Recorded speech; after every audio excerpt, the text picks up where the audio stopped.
Wrestling Reverb is a part of the Pulse Podcast Network. The Pulse Podcast Network provides you with the best variety of podcasts on the web. You've got things like WWE, NBA, pop culture, and so much more to choose from. If you head on over to pulsepodcastnetwork.com, you can find all your podcast needs. And of course, follow Pulse Podcast Network on Facebook, Twitter, and Instagram. Guys, Pulse Podcast Network now has an official ticket provider. I want you to take a listen to this. Have you been searching for the best ticket deals around? Well, look no further. With TixFlix, the price you see is the price you pay. And TixFlix just happens to have over $6 billion in ticket inventory just waiting for you. They absolutely mean it when they say every ticket, every venue, everywhere. And you can save even more with promo code PULSE in all caps to save you 5% off your total purchase. Just go to TixFlix.com and click the search bar. Search events based on your geographic location, pick the show you want, and bam, it's showtime. Sporting events, Broadway shows, concerts, and more with TixFlix.com. And while you're there, be sure to sign up for the email newsletter so you can stay up to date on the latest news and savings with TixFlix. That's TixFlix.com. TixFlix.com. Every ticket, every venue, everywhere. Guys, that's how easy it is with TixFlix.com. And if you want 5% off, just use the code PULSE in all caps. That's 5% off to tickets for whatever you want to go and see. Hey, yo, Josh, let me get a little bit of reverb.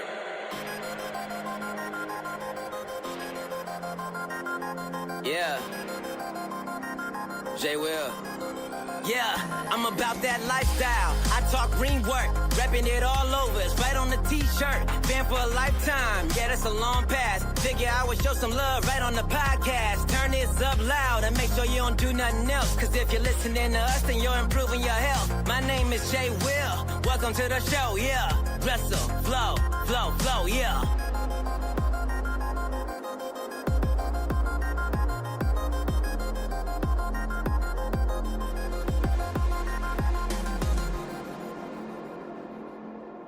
What's going on, Fowl and Wilfred in the chat? Good to see you, boys.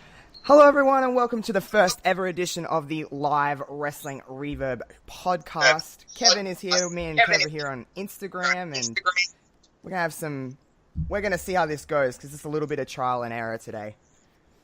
Yeah, I don't really know what to expect. I think so far we've got it good. It seems like we're doing the right thing. Nothing just jumping out at me as being completely wrong. So I think that this is a pretty good setup we got going on here. Let's hope so, because if it doesn't work, then oh well. Like I said, anyone that wants to chime in with some stuff that we're going to talk about, go ahead. We completely encourage it, obviously. We got Will Fear, Fowles here. You know, standard bunch of guys. All my favorites. Kev, how's your week been? We haven't talked since before Raw. Well, I've had a pretty good week. Didn't do too much. Watched a lot of wrestling, of course. That's what we do. That's our entertainment forum. But I'll tell you, there's a lot we're gonna have to talk about. Yeah, there's a lot we're gonna have to talk about. Yeah. First things first. Elephant in the room. Let's get right into things. Let's talk about Ronda Rousey and Becky Lynch's little Twitter mishap, if you will. There's a bit of beef going on. Yeah. I'm not going to run down literally every single tweet because there was a few of them. But put it this way. I think Ronda got a bit pissed. I think that's... Yeah. I think that's one of the things, one of the common criticisms of Ronda Rousey is that when she gets put in these spots where she's getting riled up, Becky's cooking her goose, so to speak. She's not very great yet at controlling her emotions and sort of maintaining a composure inside of the bubble that is WWE, the scripted entertainment bubble. So in situations like this, and we saw it definitely pour over on Twitter, she sort of loses it a little bit, I think. She sort of, she loses track of what she's supposed to be doing, and she gets herself in a little bit of hot water with some of the things she says. Yeah. And everyone knows that Becky is just good at Twitter. I think that's just something that we've just learnt in the last 4 or 5 months, is that Becky is good at Twitter. Now, I don't know what your kind of take is. I know people talk about kayfabe a lot, and it's not really that much of a thing to a certain degree in this day and age. We all know what wrestling is and what it be, but is there a line that performers shouldn't cross? And do you think that Ronda may have crossed that line, saying things like that are fake and whatever it may be? Like, everyone knows what wrestling is, but I don't know. Is there a line that has been crossed, or is there really no line now? Is it just promoting a storyline, really? I think there has to be a line somewhere. Like, here's how I look at it, and I saw this come up a couple of times on Twitter today, this line of thinking, and I'd like to just address it, because people are saying, oh, now you're mad, but you clamor for wrestling to be quote-unquote real all the time. I like when wrestling draws from reality, definitely, but it shouldn't come at the expense of the show itself. Ronda, what she said, basically outed wrestling, and that's obviously no one is under the impression that wrestling is like this real, legitimate enterprise or anything. Obviously, those days are long gone, but you still have some responsibility as an entertainer to protect the business. And I don't think Ronda did the business any favors, referring to Becky's armbar as fake and referring to the mugshots as fake. At some point, you do have to keep some guise of kayfabe about it. Yeah, I agree with that. I don't know. Like, it's so weird because I think I'm not a performer by any means, but I think in the sense of it, they are just trying to, like you said, blur the lines of what's real, what's not, and stuff like that. So I get that kind of part of it, but Fowl just said before, Becky is my Twitter spirit animal. I mean, yeah. She's all over us, Fowl. Like, she just is. She's just Becky's just, like I said, just really good at Twitter. But anyway, back to my point.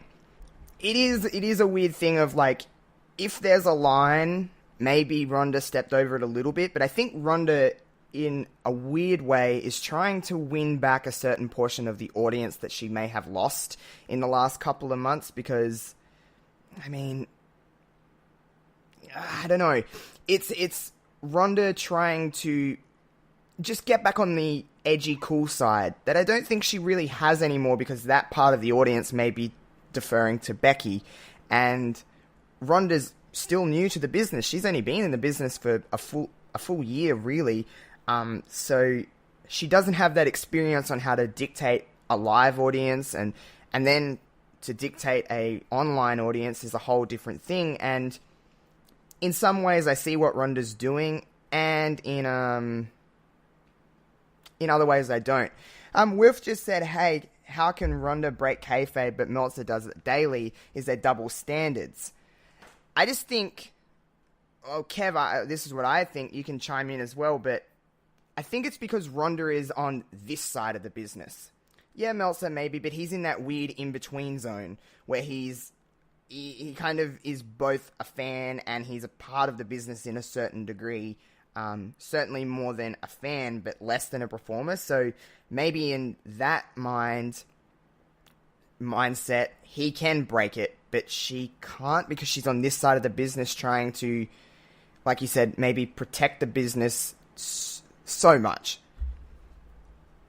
To your point, and I agree with it for the most part with Meltzer, but I also see as Wilfred's point about double standards, because when CM Punk was doing this sort of thing back in 2011, he probably didn't go quite as far over this line of kayfabe as Ronda did, but he also won so many people over for it, whereas Ronda is getting vilified right now for what she did, and that's fair. I'm certainly not a fan of what she did, but there might be something to Wilfred's point about a double standard. I mean, to say that there's a double standard in wrestling between women and men, I think that's pretty commonplace of an opinion.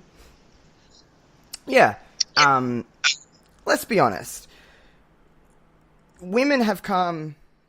I mean, this is going to take a very different direction, but here we go. Women have come a long way in the business. It is no question, especially on a mainstream... In a mainstream sense, they've come a very long way. Yeah, it's probably been happening, on a non-mainstream level for a lot longer than the WWE has presented it. We know that, but let's just talk about WWE's, they've come such a long way in the sense of presenting women in a fairer sense. But I think on the outskirts of things, maybe not on the surface, there still is a very male-dominated industry. I think, just in maybe not performer-wise or the level of talent-wise in the WWE at the moment, because I think the women are maybe outdoing some of the male performers in a lot of ways. They are a main event draw in the WWE now, but on the outskirts of things, on a less performer standpoint, I still think it's a very male-dominated world. Yeah.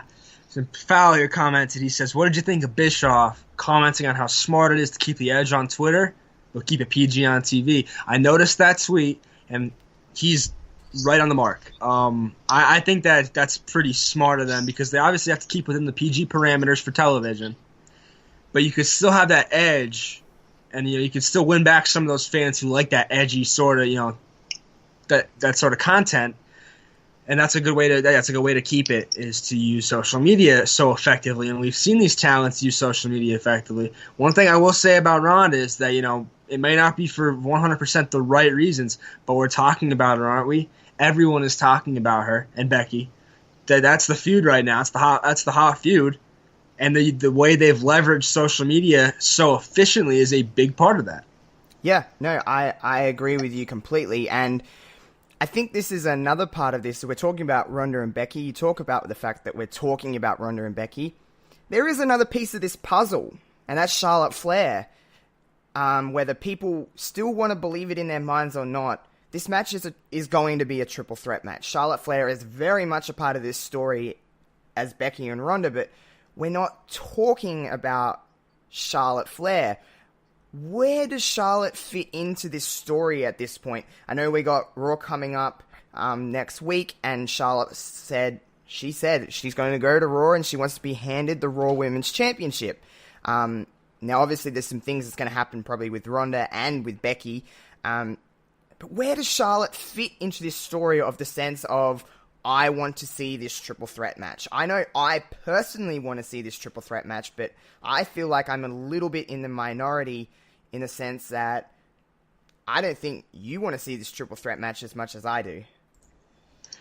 Yeah, truth be told, I'm still on the side of a one-on-one, but I've come to grips with the fact that it's not going to happen.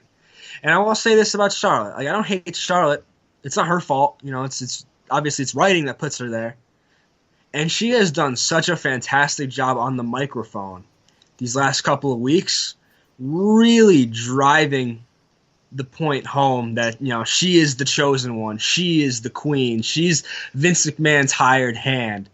She's been terrific in all of this. She hasn't been, I don't think in terms of leveraging social media and really delivering the biting remarks we've gotten used to from Becky and Ronda, I don't know if Charlotte's quite on that level, but she's had her own share of some good Twitter moments too.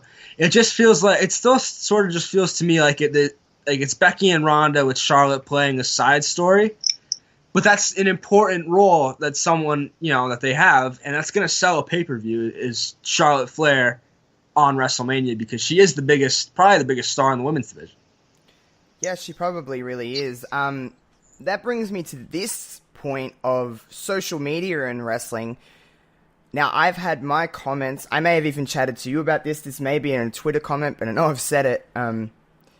I think social media has, to a sense, ruined wrestling. Maybe not to the point of just enjoying it on television, but I think I think it's just taken away from a lot of appeal of wrestling. Fowl just asked, does Charlotte get pinned? I think Charlotte's in the match to take the fall, which I don't agree with, because Charlotte Flair is bigger than a fall girl. But anyway, that's another point for another time. But social media, I don't want Charlotte to be in there to make the pin, to take the pin rather, because I want Becky to beat the best. I want Becky to beat Ronda for that title. That's like my argument with the against the triple threat, is that it does seem like Charlotte's in there just to take the fall and to protect Ronda, but at some point you gotta like let go. You gotta let her go. You gotta let Becky get the win she deserves. You know, we've seen Becky beat Charlotte. We haven't seen Becky beat Ronda. Yeah, I get that as well. Anyway, to my point of social media, Will said it has a bit of positive and negative. Yeah, sure, it has its positives, but I just think, in my mind, I think the internet in general has taken so much away from wrestling, in the sense of it just takes a surprise element of wrestling. We know everything, and sometimes I think that is it just hurts the product so much more because we think we know everything. Yes, they can play on that and they can use that as a positive to be like, hey, we're going to go this way when you thought we were going to go this way. But just the surprise element alone, it is just takes away so much unpredictability from wrestling. People say they want that edginess from the Attitude Era. A lot of that edginess was unpredictability, was surprises.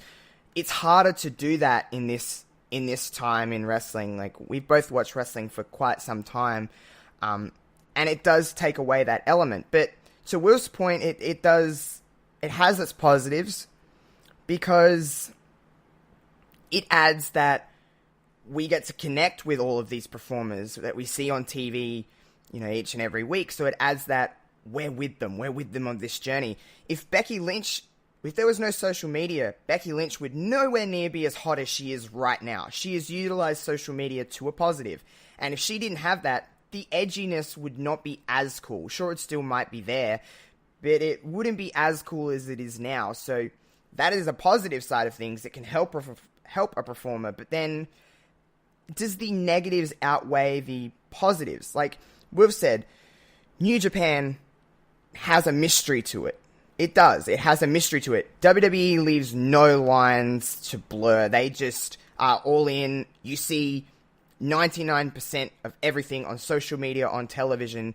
New Japan has that in-between. If you could find an in-between, New Japan has that. And I think that's why so many people prefer to go to a New Japan style of product, because it has that level of mystery that WWE certainly lacks.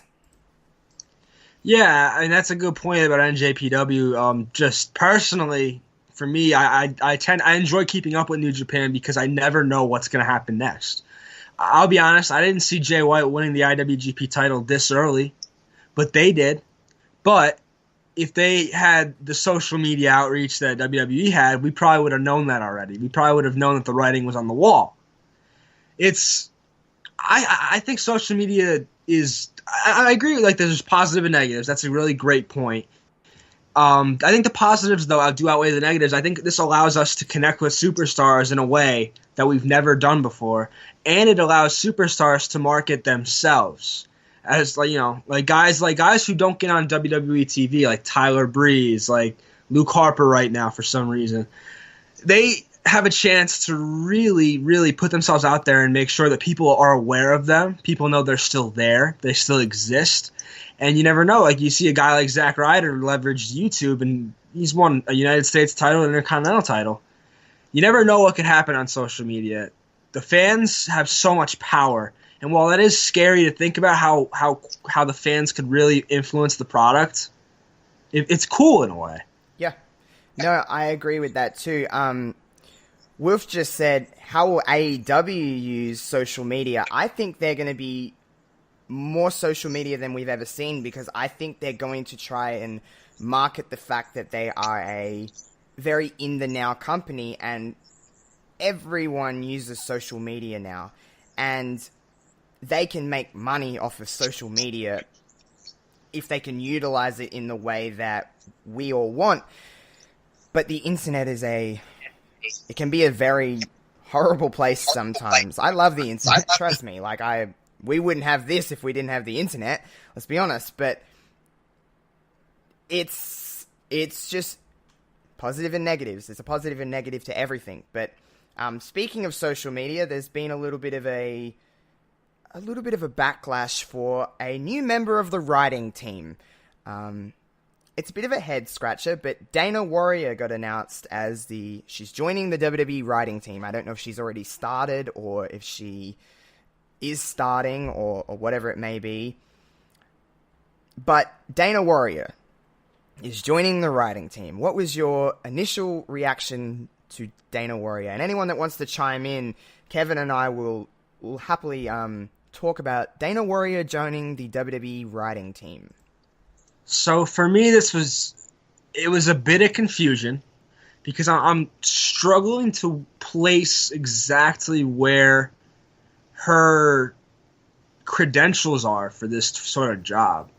I mean, obviously she was in the business with a Warrior, but does that qualify her for a writing job? Like, I feel like this is just a weird hire, and I will say this: a lot of people that want more women's writers in WWE, and there should absolutely be more women's writers in WWE. They see this, they jump on it, and they're like, "Oh, why though? Like, you can't have everything you want. You have to.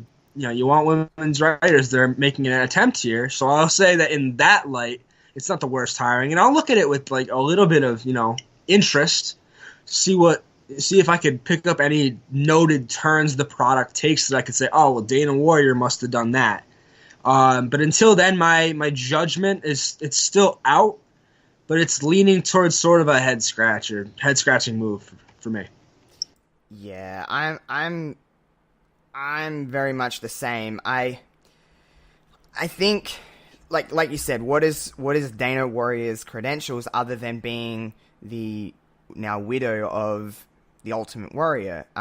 He had his own troubles and stuff, which, I mean, I'm not going to even get into, but, I mean, hey, maybe Dana Warrior has credentials that we don't even know about. Maybe that's a thing. Maybe this is something she's been working towards and stuff like that. So, obviously, we're quick to, just make our assumptions, but, I mean, looking at, just that headline, I was just going, okay then, like, this is that.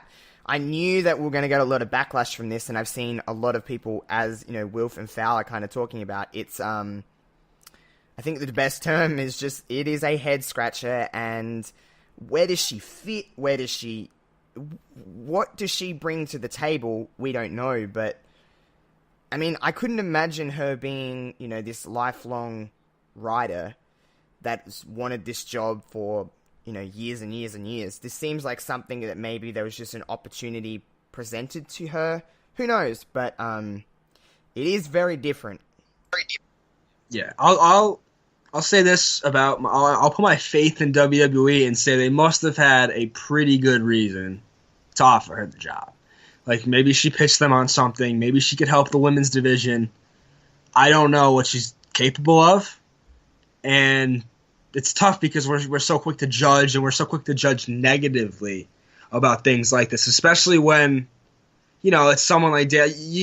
I'll be honest, you see Dana Warrior gets hired, and the first thing you think of is like almost nepotism because of her husband. So she has a harder time adjusting because she's being thrown right into the water with the sharks on Twitter, and it's not as easy for her to get started as it was like an anonymous writer. But so she has a harder path, but I mean, I'll keep an open mind about it. Yeah. I mean, me too. It wouldn't be easy writing for the WWE. There'd be a lot of things thrown at you all the time, and it wouldn't be an easy job. But, I mean, that's why those people that write need to be qualified. They need to be, I think it's important that they're fans of the business, which I don't think that every WWE writer, maybe not right now, I think they've made some changes to the writing team and stuff, but not everyone is a fan of wrestling. And I think essentially we talk about WWE that is this global entity and this global machine that just has so many different outlets of entertainment, but at its core, it's still in that 20 by 20 ring, and it's still pro wrestling. At the end of the day, I will always, beat that to. I'll debate that with anyone. It's still wrestling, and it's still its core. That's what brought it to the dance. So, I mean, you got to have wrestling fans on your writing team to write a wrestling show. They're not writing WWE Studios movies here. They're writing a wrestling show, and that ain't easy to write a lot of television in 1 week. Like, I certainly wouldn't be able to do it, but then you wouldn't know. You wouldn't know what to expect, so it wouldn't be an easy job. Yeah, no, and I think you make a good point about hiring the right type of writer. I think in the past what we've seen with WWE is that they hire a lot of entertainment writers who aren't necessarily, not that they're not wrestling fans, they're probably wrestling fans. Anyone who applies has to have some level of respect and admiration for the business. But I don't think that's where their core is. I don't think that's where their heart truly is 100%. And I think that comes across in the writing that we get on TV every week. I know they brought on a couple new writers recently. Bruce Pritchard's back. They brought on another writer too, whose name I can't remember right now. Another guy, but they're overhauling. Clearly, they want some sort of change. So, I think that this could be a good thing. We don't really know. And I'll trust the WWE. They should know what they're doing. They should. They have had this whole. I mean, okay, so a couple of months ago, just after Christmas, or just before Christmas, I don't know when it was. Maybe it was just before Christmas. Anyway, they come out and said, "Hey, we haven't been doing a very good job. Let's make some changes. You're going to see some changes." And I knew, you knew. Not everybody knew, but we knew it was going to take a little bit of time to get. It wasn't going to be overnight. It wasn't going to be just like that week and we're good to go. It's going to take some time, but fast forward 2-3 months, and yeah, we've seen some fresh NXT faces. Maybe a slight adjustment to its programming to a little bit, but do you think they've lived up to their word of changing the product or just making it a better show? I think consistently in my head, they've had a better product since saying that, but there's still a lot of fundamentals that they have not changed that I don't think they're going. If they're not going to change it when they say they're going to change it, I don't see them changing it in the long haul. But maybe with this writing change, they will. But do you think there's been that much of a change on the product since December when they said we fucked up? I think that we're finally starting to see some of that change the last couple of weeks. I think for the longest time, those were just hollow words. I think they said change because they knew we wanted it, but I think they still fed us the same sort of thing. They put the McMahons back on TV and called that change. That's not change. That's rehashing the past. But recently, I've noticed a couple of things. I think with the second wave of NXT call-ups, they're doing a really good job. And I think that with the match length is a little shorter. Someone pointed that out. The matches on Raw were a little shorter than they typically were. I think that was a big problem for Raw, was that it had these long, drawn-out matches between superstars who we didn't really care about, frankly. Like, no one wants to see Baron Corbin in like a 15-minute match, basically. I think they're fixing some things, but yeah, there's definitely a lot to work on. And, Raw's still not a perfect show. They had a good show this week, but it's far from perfect. There's still plenty of things to change. Hopefully new writers mean new stories, new talent being brought up, new talent being used in new, fresh, creative ways. Yeah, it's going to take some time, and I've always said as soon as they announce this, I'll give them till WrestleMania. And if they're not going to change by, leading into their biggest show, then maybe they are what you said. They're just hollow words. But I think they have made enough change to at least recognize that it's coming or that they're working on things. WWE are so quick to, WWE fans are so quick to judge on WWE's product. They're the worst for it. We've done it. We've all done it. But everyone just says, as soon as this change was announced, it's almost they're shooting themselves in their own foot, because people expect it then, now, right there, and it just doesn't work like that, unfortunately. Foul asks, does a writer have to have wrestling history knowledge to write good Raws and SmackDowns? Not necessarily. I'm not saying they have to know everything that's happened about wrestling, but Kevin, to your point, they have to at least respect the business or understand the aspect of the business that makes a good television product. A good TV product is a good TV product, regardless whether it's wrestling, a sitcom, a drama, a sci-fi show. Good television is good television. You have to know how to write television, yes. So you have to have something in the terms of writing a television show. But for a wrestling show, the element of it's live, so you got to write a live television show. You've got a lot of things thrown at you all the time. There's hundreds of characters that you have to write for. It is a little bit different than a standard wrestling show. So yeah, okay, a wrestling, a TV writer could come in with not a lot of wrestling knowledge and still be able to write a television show, but you need at least some aspect of understanding the business, I think, in my mind anyway. You would need it to write. Good wrestling is good wrestling, so it doesn't matter if it's 1990 or 2019. The core of it is still in that ring, and you have to lead everything into that. A television writer with no wrestling experience will only get you so far. Yeah, I think to go back to Fowl's question, I think you need to know enough history to learn from it. I think you have to go back. You don't have to watch that much.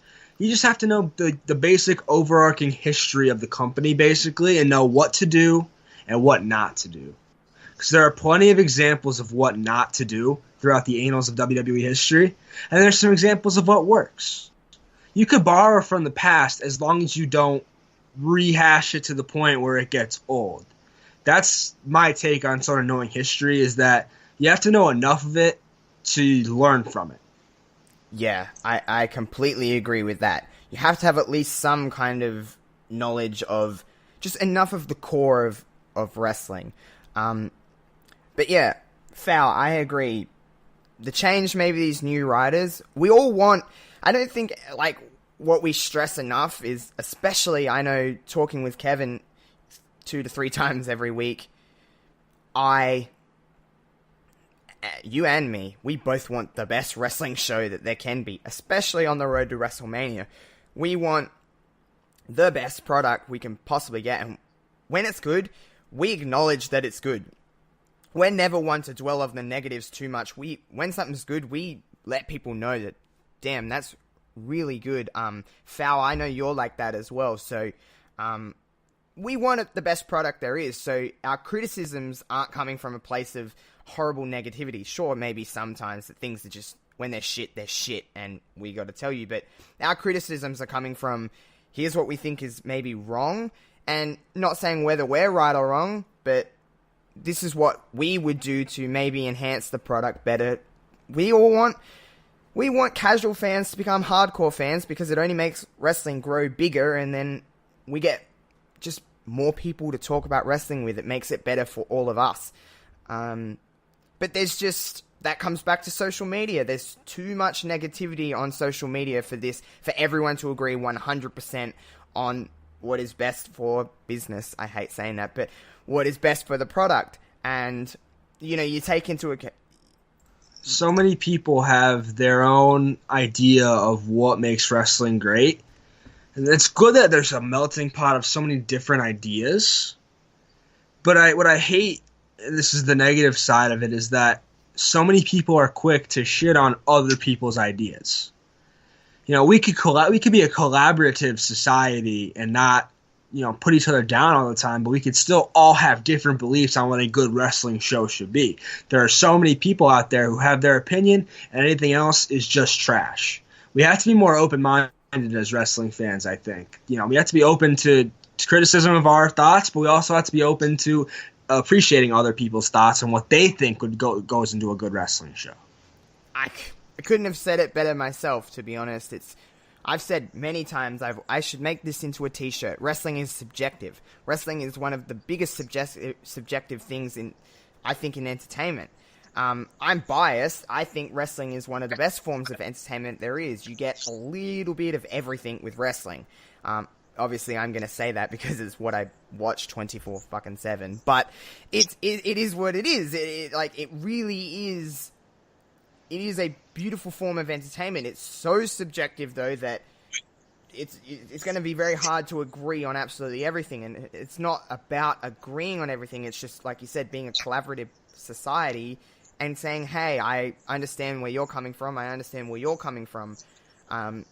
You and I are very good at understanding that, we're not always going to agree, but we see each other's points. We've had many times where we don't agree, but that's what it should be more of on the internet. I think podcasting has helped because we've met other people, that live so far, other sides of the world and whatever it may be, and you can have people that understand wrestling enough to be, hey, I understand your opinion, I respect it, here's mine, and you go back and forth. You don't have to be a dick to each other just to do it, but hey, that's the internet, and it's not going to change at all.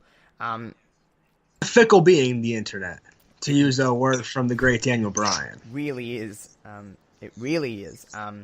Speaking of internet reactions, Kofi Kingston has had quite the 14 days, and he went from the gauntlet match, which he lasted over an hour in, and then he had a fantastic elimination chamber performance that we discussed, just how into that we were. We felt like kids watching wrestling again.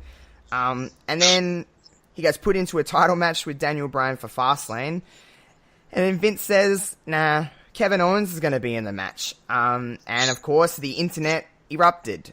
What the hell? Kofi's out of the match. Now, in my mind, this is the best thing that could have happened because I just think now that Kofi's probably going to Mania and we're getting Kofi Mania, as they're writing all over the internet.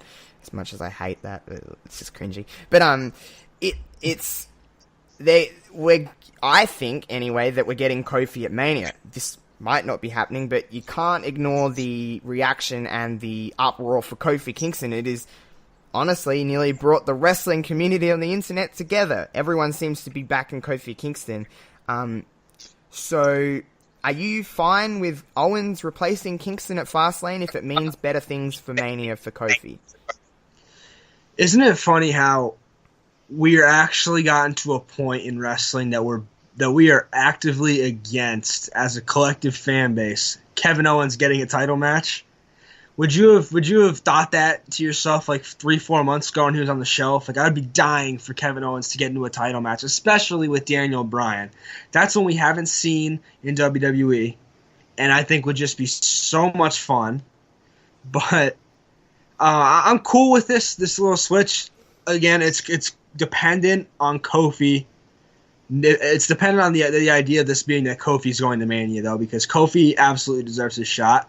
Vince is so good at just manipulating the crowd and getting heat. God, he loves heat, doesn't he? Vince loves heat, and he's got it. He's got it for me because I was worked pretty hard on Tuesday when they took Kingston out of the match. I was mad. It almost didn't register for me that Kevin Owens is making his return after months away. I was just so pissed about Kofi. But, from an objective, take a step back point of view, I get it. I think it's going to set up Kofi for Mania. And if it's not, we're still getting a really great title match at Fastlane. And I'm sure we're going to get a really great title match at Mania anyway. Because at the end of the day, Vince McMahon, for all of his shortcomings and all of the criticism, dude knows what he's doing. I completely agree with that, to be honest. Vince does know what he's doing 90% of the time. And like you said, we're getting Owens and Bryan at Fastlane on a pay-per-view that we have stated that it's pretty redundant. It doesn't need to happen. Yeah, it doesn't certainly need to happen. But hey, we're getting Owens and Bryan in probably the main event of Fastlane. There's really nothing bigger than that for Fastlane, at least. So, I mean, I have a pretty good feeling that match is probably going to be pretty damn good. And there's really nothing I can complain about with that. What did you think about Kevin Owens using the stunner on SmackDown? I loved it. I will tell you what, I was nervous for a second because I thought he wasn't going to get the pin off it. And I hate like when Cena would use it, or the one time Owens used it, and it wasn't a finishing move. It was just like a setup move, and that made me mad because the stunner is like maybe the most famous finisher in all of wrestling. It should be protected as such. So to see it get a finish was great. I imagine he had Austin's blessing, and I think he does a good stunner. Brian sold it well. I like seeing it on TV. It's a fun move. It gets the people going. It gets a pop. I'm all for it. See, I'm the type of person that I don't think anyone should use the stunner but Stone Cold. I don't know why. I just think that's Stone Cold's move. No, I get that. Yeah, but regardless, it still made me... I was like, hell yeah. Well, no pun intended. I was fine with Owens. The execution was fine and stuff like that, and I was like, yep, this is fine, but I do think that Stone Cold should be the only one using that move. But then we talk about Cena and stuff using that move, and everyone was angry about Cena and even Owens using it and stuff like that. I know that there are people like me that are like, Stone Cold should be the only one, but no one talks about the fact that essentially Ember Moon is using a super stunner. Really, she's just doing it off the top rope. Why is it okay for her to do it, but not for other people? I don't know, and it goes. It's kind of like we talked about double standards. This is almost like the reverse, where I really think that it's just because Ember's is a different variation that people are like, oh, okay, and it's awesome. It is an awesome finisher. I can't wait till she's back so I can see it some more. But I think it's simply a matter of it being a different variation. People are like, oh, well, it's not the stunner, and she calls it a different name. That's true. Ember does call it a different name. I don't know why we're on Ember Moon now, but I don't know what it is. I know you're a fan of Ember. You said that many times. You're a fan of Ember Moon. So while I think Ember Moon is a fantastic athlete and whatever it may be, is she just a finisher? Is there anything more to Ember Moon? Because for me, Ember Moon, like I said, fantastic athlete. She is a very solid wrestler, but to me, she's a finish, and there's not a lot else to Ember. Am I wrong in saying that? Well, character-wise, you're not wrong. She really hasn't had that strong of a character. She did in NXT, to be frank. Like, she didn't really have a character. She was just an athlete with, contacts in her eyes. But I love her so much. She's so good in the ring. Like, I get that her stunner maybe has almost, or her finisher, the stunner has almost superseded her. I can see where you're going with that. But I just don't want to discredit all the great work she does, like all the great things she could do in the ring. She's probably my favorite in-ring competitor in the women's division right now. Maybe not right now because she's on the shelf, but you know what I mean. And I really just think that she's so terrific that it shouldn't be seen like that. She should be seen as more than just the Eclipse. She should be seen as all the cool, the handsprings, the somersault moves, all the cool things she does in the ring. She sells very well too. That's often overlooked in a lot of people. She's a very good seller. Yeah. No, I get you.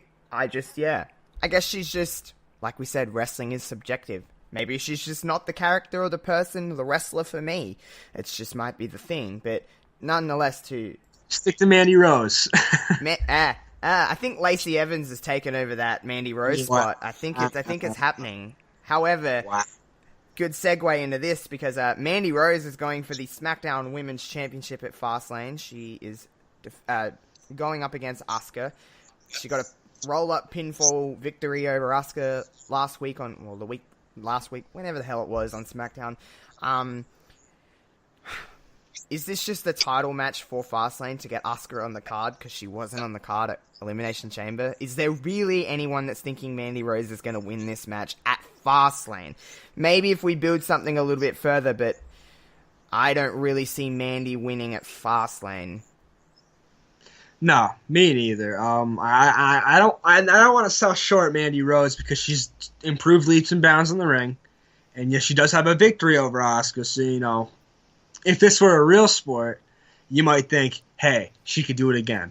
I don't think they're gonna write that way, but I think that this is just the match to get Asuka on the card because she wasn't on the card at Elimination Chamber, I don't believe, and they had to have her somewhere, right? Because she's the women's champion. She's absent from SmackDown half the time.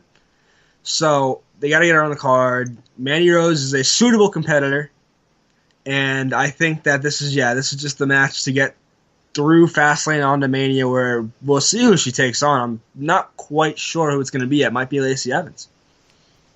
I'm just, anyone that isn't watching the Instagram stream right now, I'm smiling ear to ear because I know I'm in the minority, but I'm the biggest Lacey Evans fan. Just, wow. I'm just so enamored by her character. She legitimately, I'm not even joking when I say she is my current favorite performer on WWE TV, and I don't even know why. But it is what it is. I like it. She comes out, she wanders out, and she says, peace, and she's gone. And people hate it. And I love that. I just love the fact that people hate this woman, and she's a true heel when there's not a lot of true heels left in WWE, at least. Maybe not in all of pro wrestling, but she is a true heel, and I mean, she just, I don't know, there's something captivating.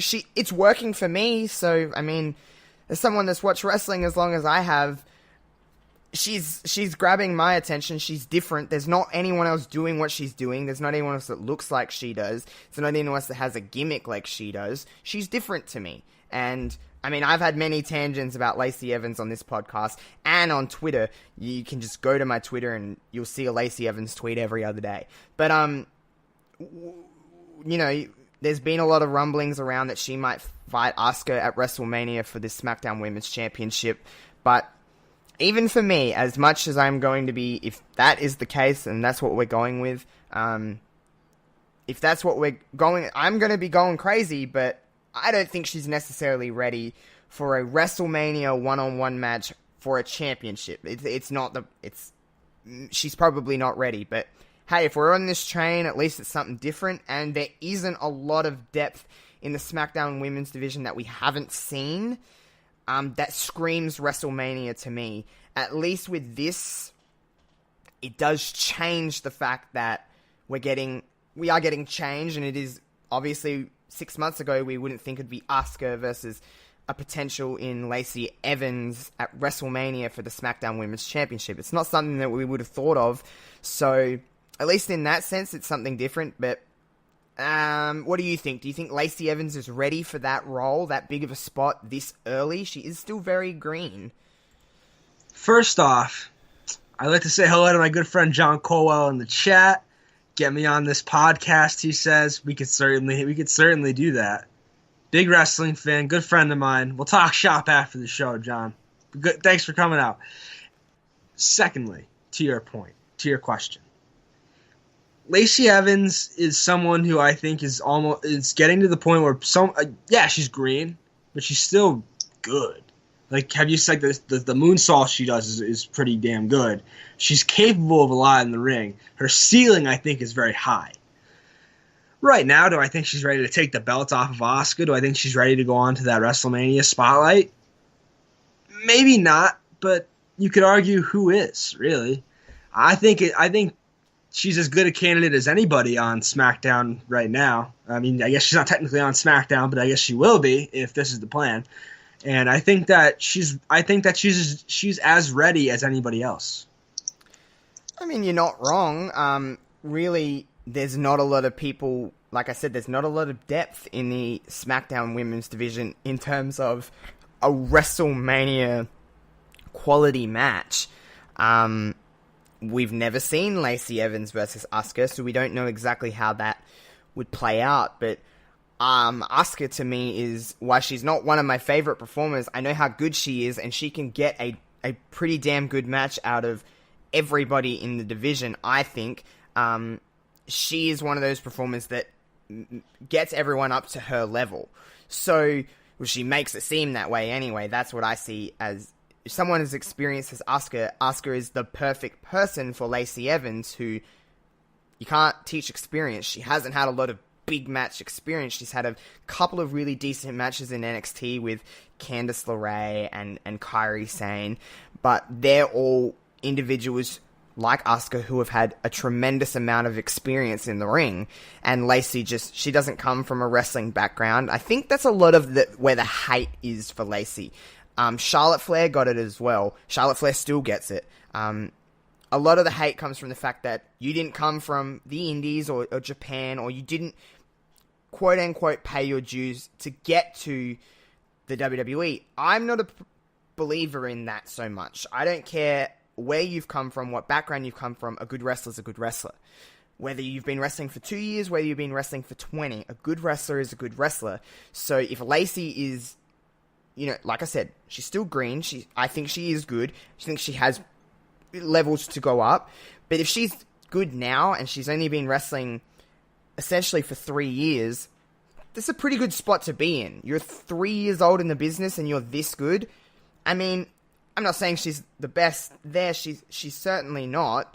But she has room to grow. A lot of performers in their 10 to 15 year careers on the indies and now coming to the WWE, there isn't a lot of, they know where they are at, and sure, you can get a little better than that, but you haven't got all of this untapped potential. You've kind of reached where you know you can do in the ring and you're comfortable within the ring.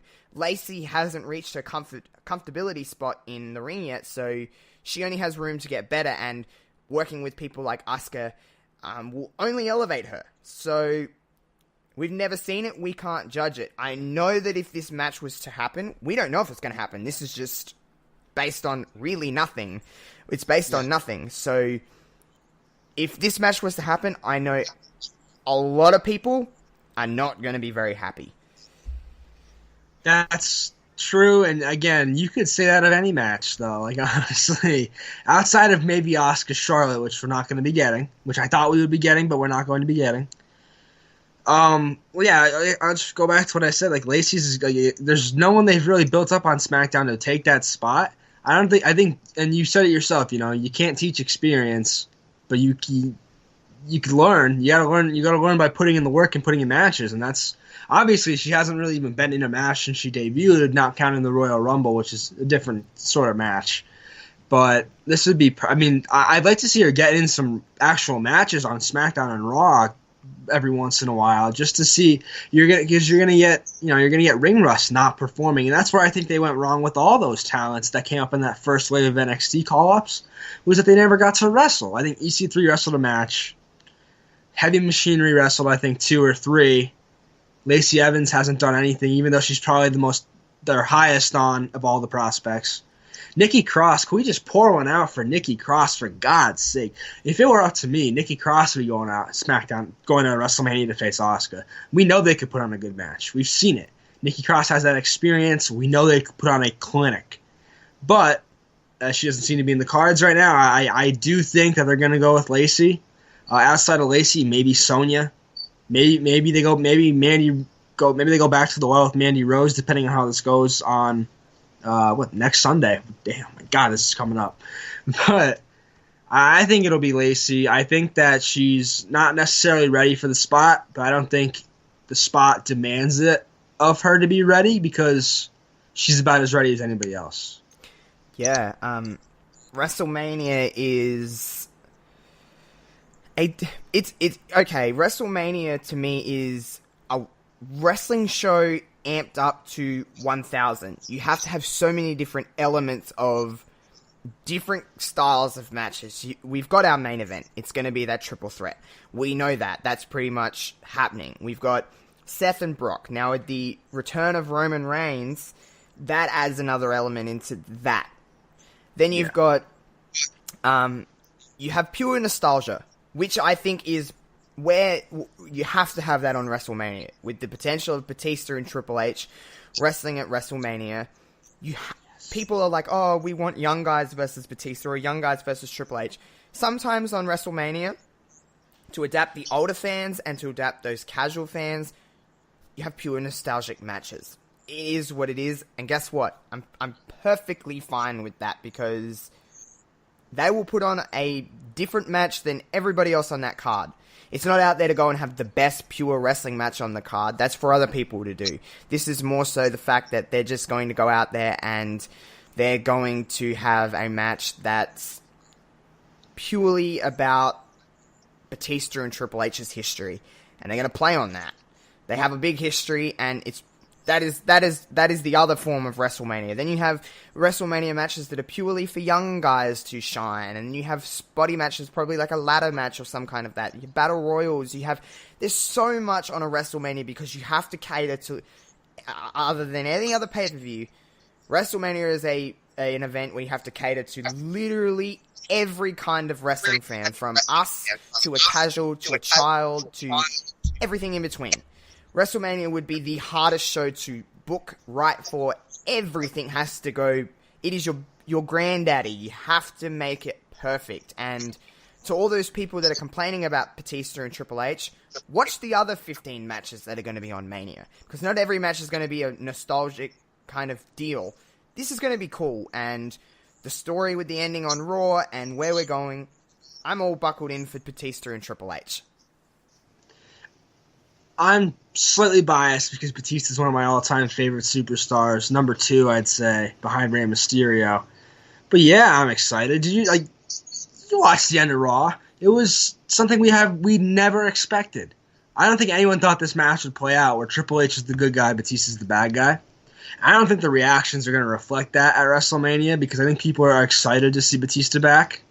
Genuinely this time, maybe not like the last time. Which hurt me. But bygones are bygones. Shout out RJ, just joined the chat. May have joined the chat. If you're in there and you want to ask a question, you want to chime in, you feel free. Back to what I was saying though, yeah, if you're not ready for Batista Triple H, like that was wrestling in the 2000s. What was Batista and Triple H? If you're not excited, and they're both still in great shape, and they both still could go. Like, it's not going to be like an absolute snooze fest. It's going to be fun. They're going to brawl. They're going to do some cool stuff. If you're not ready for it, like, well, I don't know what you're ready for exactly. Because, yeah, obviously, WrestleMania is a show that's built on that sort of nostalgia factor. They always have old guys coming in, and people always complain about it until it happens, and then it's cool once it happens. So just sit on it for a little bit if you're not excited about this match. And wait and see how the story goes. Yeah, I agree with you completely, because sometimes we overanalyze wrestling, especially in this season of WrestleMania season. We just want everything to be perfect, which is fine. Sometimes you just got to buckle in and just go along the ride and see where it takes you, because otherwise you're not really going to enjoy the product too much, because WWE aren't going to cater to you all the time. It doesn't happen, and that's that. But another thing that happened this week on SmackDown was Matt Hardy came back, and we had a reuniting of the Hardy Boys. I wasn't expecting, well, maybe not Matt coming back in general, but I generally wasn't expecting him reuniting with Jeff on SmackDown. Into a tag division which is already it's much better than Raw's tag division, I think. So it's almost like it was needed on the red side, but we got it on the blue side. But do you think the Hardys are going to be working towards a tag team title match at Mania in some capacity, whether it's one-on-one or some kind of multi-team match? Is the SmackDown Live Tag Team Championships on the Hardy Boys' horizon? I honestly didn't even.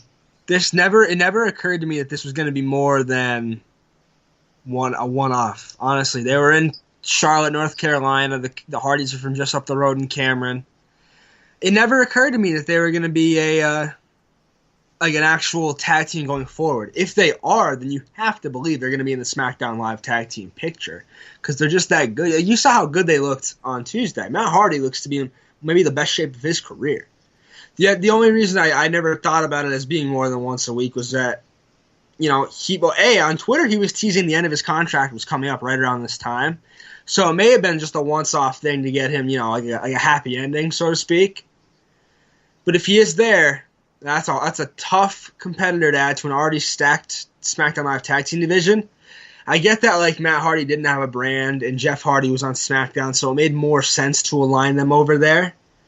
But yeah, Raw needs them more, so I don't think we're going to see them on Raw again. I don't think we're going to see Matt Hardy after this. I think it was just a once-off. I hope to God I'm wrong. I hope I'm wrong. Yeah, so as we come to an end of the live stream, there's going to be a little bit more of a portion on the podcast just for the podcast listeners. But, this has been... We didn't know what to expect from this live stream, so to anyone that joined in, anyone that's still here, thank you for joining in. We're definitely probably going to do more of these as we get more of a traction online with live streams and just working things out. But, Kev, did you like the live stream portion of this podcast? Yeah, man, it's cool to get to interact with people. Like, obviously we interact with one another over the course of, the hour or so that we do this. But to see, you see familiar names pop up in the chat, you get really good questions and really good insight from the people in the chat. And we may not have the biggest audience tonight, but we had a very insightful one. Shout out to Wilfred Watches. Shout out to Foul Original. Everyone else who joined. I see my guy Michael Lumley just joined. What up, Mike? I'll see you at the bar later. Yeah, so we got about legit 3 seconds. So this live stream will end, but head on over to the podcast. Okay, so that was the live portion of the part of this podcast. We're just going to hang out for just a little bit more while we just wind down and stuff. But while we were in the midst of ending the live stream, starting this this portion of the podcast, Kevin was just kind of mentioning to me it's really cool to see a few familiar names. Sure, we didn't have a huge audience. We weren't expecting many people at all. So the fact that anyone joined in for this first thing we've ever really done this, we're still working out the kinks and stuff like that. But for the most part, Kev, it went pretty smooth sailings. So I enjoyed it. You were just saying how much you enjoyed it. Is this something you want to do more of, more live interactions with all our good friends on Twitter? Oh, definitely. I think as we go and as we do more of these, we'll slowly work up that fan base, get people to tune in and stay tuned in. Yeah. And I definitely think we'll expand our outreach this way. Yeah, no, I agree. We have always talked about, well, at least I have on Twitter a lot lately, and we've talked about many times on here and how we want to expand Wrestling Reverb and make it honestly as big as we can be, because we both want that. We want the best out of this show. We want the best for you guys. It's fun to have people just chime in, even if it's not questions and stuff like that. It's just fun to have people chime in and just support and whatever it may be. But this was honestly really fun, and I want to certainly do more things like this and utilize other social media platforms, whether it be Instagram, or I think Instagram just for us is the easiest thing to use at the moment, just because it doesn't, well, on my end, it doesn't muck around with any of my setup that I've got going. I've got a system that I like to stick by. So, it is easier for me, but we'll certainly utilize some other things and come up with some new ideas. It was really fun, and I enjoyed chatting with other people, and it's honestly weird because for those of you who don't know, Kevin and I only hear each other's voices every week, so it was nice to actually see a face and actually talk to a face on a screen. You get face to the person for the first time. No, not really.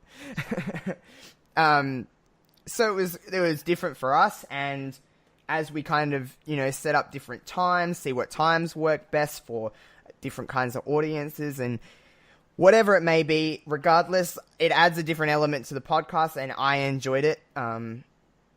So as we kind of wind down on this episode of Wrestling Reverb, I would be wrong of me to not mention that, of course, Reverb Rewind is coming back next week. It'll be before Raw next week because we're going to watch a Raw this weekend before we watch Raw this week, next week. That's right. We've got a Raw May 22nd, 2000 was the winner of this podcast. So it's, not too long after Survivor Series 99, only 6 or so months after. So we'll see what tied in from all the storylines that were building then and see where they are now. And watching a Raw in 2000 is going to be a very different experience to watching a Raw in 2019. So that'll be interesting to run down a Raw. You excited to watch a Raw, Kevin? From probably I am. Yeah. This is from a time period before I even watched wrestling. I was only 4 at the time, so I wasn't quite up to date on my wrestling as I am now. But I think that it's going to be a unique experience to see what's changed in the last 20 years. I definitely not that far. I want to see if Kurt Angle gets a better reaction than he did at Survivor Series 99, because that killed me. But I'm looking forward to it. I really love doing the Reverb Rewind, and I didn't expect to go this way either. That was what made it so interesting and surprising to me, was that Josh here didn't tell me he doesn't tell me what the choices are going to be before they go out. So I have an air of surprise about it because I get to vote. So It wouldn't be fair for me to get to know the choices and influence them in any way, because I get not one vote, but I vote twice. I vote on 2 different Twitter accounts. So I'm trying real hard to influence the voters out there. But I'm excited. This is going to be a lot of fun. Yeah, so I think I mentioned this to you, Kevin, but after we do Reverb Rewind on Tuesday for me, that'd be Monday for you, you're going to actually get to pick 4 different choices of what we do next, and it will be all on Kevin's Twitter account, and he's going to have 4 choices, and he ain't going to tell me what they are. I'll just tell him when to kind of post the choices, so then it can go in with just the timeline of everything we're doing, but that's all I'm really telling him. So he's not telling me any of the choices, so I'll have that element of surprise on the tables have turned. Oh man, this could be bad. Another announcement that I have to make for next week. Of course, it's Fastlane coming up, and it feels like a lifetime ago now, but we did an elimination prediction show the week before Elimination Chamber, and next week on the Thursday, Friday edition of Wrestling Reverb, we're going to have Levi, we're going to have Foul, and we're going to do ourselves another wild prediction show for Fastlane. And if you listen to the Elimination Chamber prediction show that we did with Foul and Levi, it was a shitstorm. I loved it. It was hands down the biggest, most successful podcast in the whole podcast history of Wrestling Reverb. It was so much fun that we're going to do it all over again. And we just let the wheels kind of go off on this one and see where it goes. But here a little exclusive non-live announcement for Wrestling Reverb. It is going to be next week. So we have Reverb Rewind and we have a Fastlane prediction show. It's going to be quite the week for us two, Kevin. So hope you're ready for another round with Levi and Foul. I don't know if you could actually ever be ready for a round with Levi and Foul, but I will be as prepared as I possibly could be to handle the nonsense. That is very, very, very true. We love them. We love them to bits. It was, Kevin will probably agree with me on this. It was the funnest experience I've ever had on a podcast, just from a pure funny time. I've never had more fun doing a podcast in that way. And who knows what's going to happen on this one. All I can tell you, without spoiling anything, obviously we haven't recorded it yet, but without going into too much details, I believe musical performances will be returning on the part of Foul and Levi. Be. And, your very own Aussie boy may crank out his piano skills for this one as well, but no promises, because sometimes following those two boys is real hard to do. I don't have an instrument of choice. I don't play any, so I will be the straight man of the group. Someone's got to keep it on. Someone's got to keep the roller coaster on the track. Yeah, it's very true, because this one's probably going off the track within the first 10 minutes. But correct me if I'm wrong, Kevin, but there's like legit 3 matches being announced for Fastlane. I think. Yeah, it sounds about right. I mean, hopefully by late next week, we have some more, because that could end really bad if we don't. Yeah, it'd be a real short preview show if we only have 3 matches to Lucky we got Fowl and Levi here to crank the hour out, because yeah, we'll be. Fastlane is not something that I'm very excited for, but it's certainly happening, and we're not going to ignore the fact that we're happening. But I cannot wait until we get past Fastlane, so then we can just be choo-choo on the road to WrestleMania, or on the track to WrestleMania in that respect. But I just want to let's just get on that power through. Yeah. Hey. Elimination Chamber surprised me in a lot of ways of being a better show than what it seemed it was going to be, so Fastlane could be amazing. We don't know that it won't be. There's just not a lot to really sink our teeth into yet, but it'll be fine. We'll have Fowl and Levi on here next week. Like I said, Reverb Rewind. We're going to watch a Raw next week, and everything else that you look forward to. And me and Kev, this is not the first of the last of Reverb Rewind, Wrestling Reverb Lives. We're certainly going to do more. It's just a matter of when and just working out the best way to do this. But I've had an absolute blast. To anyone that wants to listen to this last little section of the podcast that wasn't live, please just thank you for joining in. To those who did, Wilf and Fowl and whoever else wanted to pop in and say hey. We appreciate that a lot. And yeah, definitely we're doing more of these. Yeah, that's about it from me. Kev, you got anything else you wanna let the world know about? I seen you had a new blog up, if I'm wrong. I did. Yes, you are not wrong. You are in fact correct. Yeah, today in honor of March being, it's the season of March Madness, big bracket season for those college basketball fans who listen to the podcast. But we also have wrestling brackets and wrestling tournaments to dissect, and today I wrote my personal picks for the New Japan Cup. They're not expert picks. I'll plug Wilfred. If you really want expert analysis on the New Japan Cup, go to Wilfred Watches, because he loves it. He knows the product better than I do. He knows it inwards, outwards, backwards, forwards, frontwards, whatever words you want to put. He knows that stuff like the back of his hand. Mm-hmm. So give mine a read, and then compare mine to his and see how different they are, because I picked some of them literally based off of names. Yeah, no, he was. Shout out to Wilf, because Wilf is a huge supporter of this show. He's always been a big supporter of this show. And just all the community. Honestly, if I can just take a second we are always, having fun, but if I can just take a second just to thank absolutely everybody. There's so many people to name, but everybody who's even taken the time just to listen or retweet a tweet or just give any kind of support, on Twitter and Instagram, Facebook, just whatever it may be. The biggest thank yous from both me and Kevin, because it doesn't go unnoticed. I'll speak for myself, but I definitely notice it, and I appreciate it, and love everybody that does take the time to just have a quick listen or just to retweet a tweet or whatever it may be.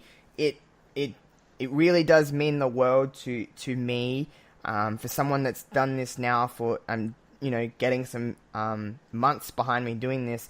It really does mean a lot to do things like this, because without you, I would never even imagine to ever go live if there wasn't somewhat of an audience, even if it was only, 5, 6, 10. It doesn't matter the number. It's just the matter that someone is listening or someone is taking the time to give a bit of support. Really does make a very big difference, and it only helps us. It definitely doesn't go unnoticed, though. I'm sure you'll echo those sentiments, Kevin. Absolutely. We couldn't do what we do without the fans. If there's no fans, we could do this and it would still be enjoyable for us because we like to talk wrestling. But having a fan base out there, having people that have our backs and support us is instrumental in the success of Wrestling Reverb.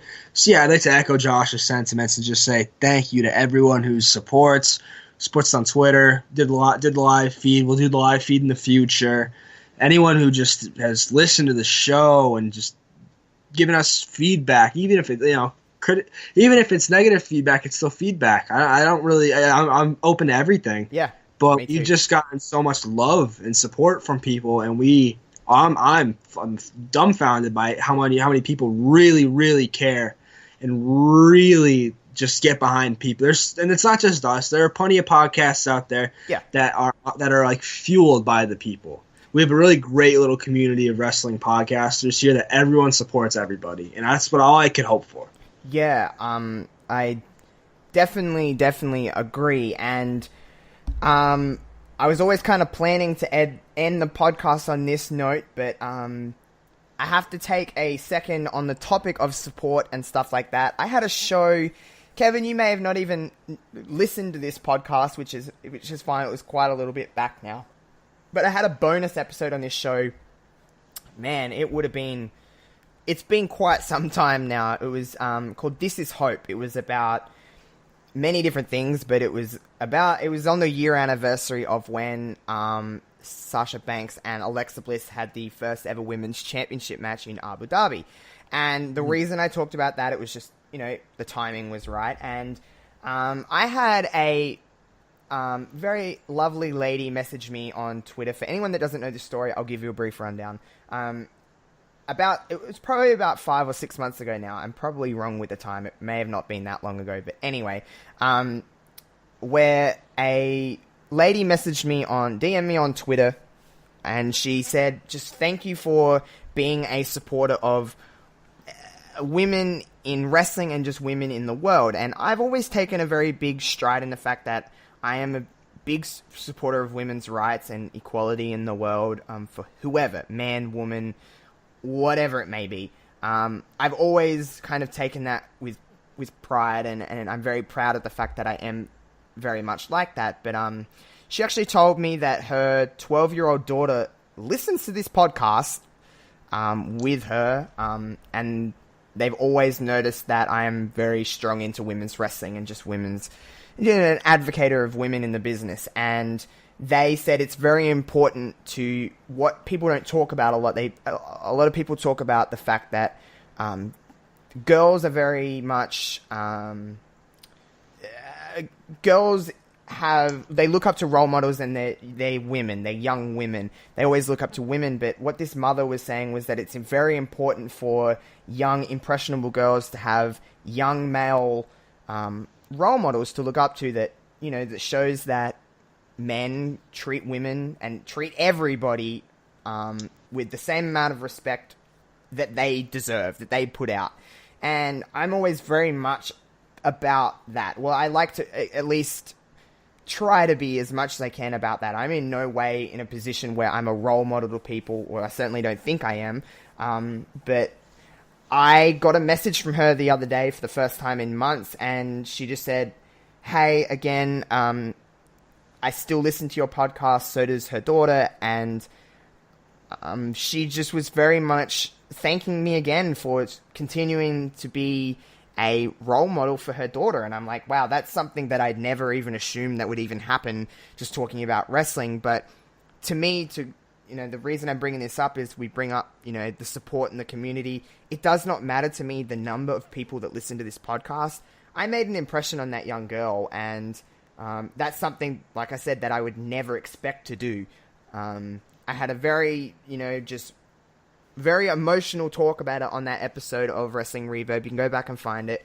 But it does make a difference to me that my words matter, and if that's the only person that was to ever listen to this podcast, then it does not matter to me, because I'm still getting a message from a mother and daughter, an audience that I never thought I'd be adapt to, streaming for. Do you know what I mean? Like, I never strive to be like, I'm going to make a podcast for little girls to listen to. Like, it's just not a thing that I thought that was going to happen. And to be told that you're a role model to that in the respect of there's young male. I'm not old by any means. I'm only 23. So she just believes it's very important for young girls to have strong, male role models to look up to as well as women. So, I mean, I'm sorry to get so emotional and serious with you, Kevin, and with everybody that's listening, but I just thought it was important to kind of re-mention that, and the fact that she messaged me a couple of days ago. It's just very important to me that I guess our words matter. We're impressionable. Damn, man, that was really well said. I couldn't think of a better place to end the show. That was really well done. Yeah, sorry to everyone if I got a bit too serious there, but hey, I have that side of me as well. I'm not just an idiot. I do have that side of me. But anyway, to steer off of that, thank you everyone that joined the live stream, and thank you everyone that listened to this portion of the non-live portion of this podcast. We'll see you next week for Reverb Rewind. Kevin, you want to give us a nice little goodbye today? Yeah, guys, tune in on Monday or Tuesday if you're Australian. Reverb Rewind, buy our merch, and have a great night. Have a great weekend. Yeah, I echo that. Have a good weekend. Peace.